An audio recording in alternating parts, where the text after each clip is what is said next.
வாருங்கள் நேயர்களே, கோகுலம் ஜோதிடம் அனைவரையும் அன்புடன் வரவேற்கிறது.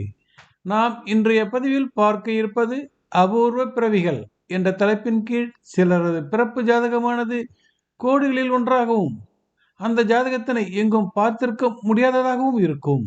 அந்த வகையில் ஜெயலலிதா ஜாதகத்தினை இப்பொழுது பார்க்கலாம் பாருங்கள். பொதுவாக சில வித்தியாசமான ஜாதக அமைவுகளை தெரிந்து கொள்வது நல்லது. அதற்கு முன்னதாக சில ஜாதக விஷயங்களை பார்க்கலாம். ஜோதிடத்தில் ஒவ்வொரு கிரகத்திற்கும் 2 வீடுகள் இருப்பதை அறிவீர்கள். செவ்வாய்க்கு மேஷம் விருச்சிகம் சொந்த வீடுகள், சுக்கிரனுக்கு ரிஷபம் துலாம் சொந்த வீடுகள், புதனுக்கு மிதுனம் கன்னி சொந்த வீடுகள், குருவிற்கு தனுசு மீனம் சொந்த வீடுகள், சனிக்கு மகரம் கும்பம் சொந்த வீடுகள், சூரியனுக்கு சிம்மம் சொந்த வீடாகும், சந்திரனுக்கு கடகம் சொந்த வீடாகும். அதாவது சூரியனுக்கு ஒரு வீடு, சந்திரனுக்கு ஒரு வீடு என்று அறிந்திருப்பீர்கள். ஆனால் பாருங்கள், சூரியனுக்கும் சந்திரனுக்கும் எதற்காக ஒரு வீடு என்கிறார்கள்? சூரியனுக்கு சிம்மம் ஒரு வீடாகவும், ராகு நின்ற வீடானது சூரியனுக்கு மற்றொரு வீடாகிறது. சந்திரனுக்கு கடகம் ஒரு வீடாகவும், கேது நின்ற வீடானது சந்திரனுக்கு மற்றொரு வீடாகிறது. அதாவது ராகு கேது எந்த வீட்டில் நிற்கிறார்களோ அந்த வீடானது சூரியனுக்கும் சந்திரனுக்கும் தொடர்பு ஏற்பட்டு விடுகிறது. ராகு என்றால் மின்னல் ஒளிக்கு ஏற்றானது. சூரியன் சந்திரன் வெட்டுப்புள்ளியில் உருவாகும் ஒரு அமிர்த ஒளியாகும். பொதுவாக ராகு கேதுவினால் ஏராளமான பிரச்சனைகள் வருகிறது என்று சொல்வார்கள். ஆனால் பிரச்சனைகள் எங்கு உதயமாகிறது என்பதை ஆராய்ந்து பார்க்காமல் ராகு கேதுவின் மீது பழியினை போட்டு விடுகிறார்கள். ஆனால் ராகு கேது ஆகிய 2 கிரகங்களும் தனித்து எந்த விதமான தீய பலன்களையும் கொடுப்பதில்லை. மற்ற தீயகர்களின் பலம் மற்றும் பலவீனங்களை அடையாளம் கொண்டுதான் ராகு கேதுவின் பலம் மற்றும் பலத்தினை ஆராய்ந்து பார்க்க வேண்டும். உண்மையில் ராகு மற்றும் கேது 2 கிரகங்களும் ஒருவரின் உயர்விற்கு வழிகாட்டும் கிரகங்களாகும். ஆனால் ஜாதகத்தில் தீய கிரகங்கள் தீய இடங்களில் அமர்ந்து தீய பலன்களை கொடுக்கும் நிலை இருந்தால் ராகு கேது சுப பலனை கொடுக்க முடியாமல் போய்விடுகிறது. இது எப்படி என்பதை தொடர்ந்து பலவிதமான உதாரண ஜாதகங்களோடு நாம் பார்வையிடலாம். அதற்கு முன்னதாக அபூர்வ பிறவிகள் என்ற தலைப்பின் கீழ்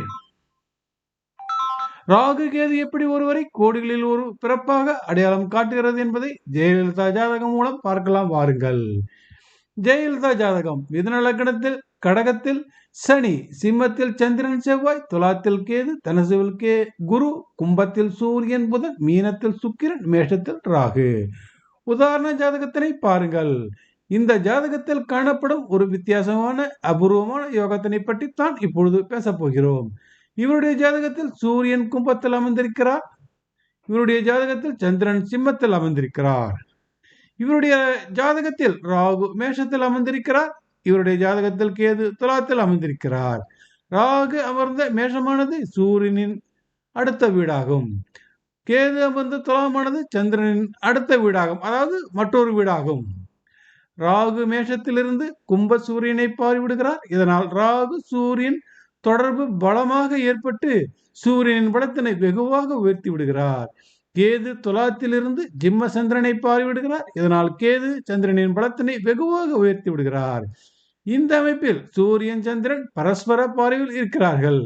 அதாவது சூரியன் சந்திரன் தொடர்பில் உருவாகும் மின்னல் ஒளிக்கற்றையானது ராகு கேது சரியான கோணத்தில் சரியான அளவில் ஒளிப்பட்டால் அற்புதங்களை செய்து காட்டும். அப்படித்தான் இங்கு ராகு சூரியன் தொடர்பும் சந்திரன் கேது தொடர்பும் சூரியன் சந்திரன் தொடர்பும் அற்புதமாக ஏற்பட்டிருக்கிறது. எனவேதான் இவருக்கு ஜாதகத்தில் பலவித யோகங்கள் இருந்த போதிலும் அந்த யோகங்களை தூண்டிவிட்டு பிரகாசமான பலன்களை கொடுப்பதற்கு ராகு கேது இதுவரையில் சொன்னதெல்லாம் சாதாரணமாக தெரியும்.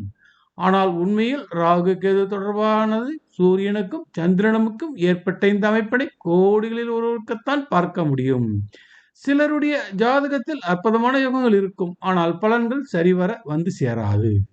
சிலருடைய ஜாதகத்தில் மோசமான கிரகங்கள் இருக்கும், ஆனால் பலன்கள் பலமாக வந்து சேரும்.